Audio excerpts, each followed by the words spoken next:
السلام علیکم۔ آج کا سوال یہ ہے کہ ابلیس اور حضرت آدم علیہ السلام دونوں نے اللہ تعالیٰ کے حکم کو نہیں مانا تھا، پھر اللہ تعالیٰ نے حضرت آدم علیہ السلام کو نبوت کیوں عطا کی؟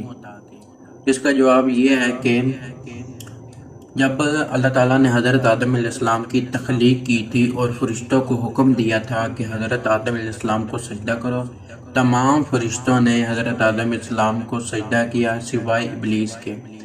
تو اللہ تعالیٰ نے ابلیس کو جنت سے نکال دیا تھا۔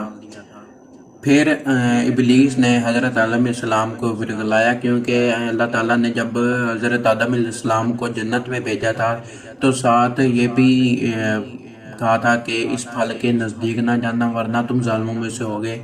تو ابلیس نے حضرت آدم علیہ السلام کو ورگلایا اور اس کو پھل کھلایا، اس پھل کے پاس لے گئے، کیونکہ پھر اللہ تعالیٰ نے شیطان کو اس وجہ سے معاف نہیں کیا کیونکہ شیطان کے اندر تکبر اور غرور تھا اور اپنے گناہ کو اس نے قبول نہیں کیا تھا، اور اس نے اپنے گناہ کی بخشش اللہ تعالیٰ سے طلب نہیں کی تھی۔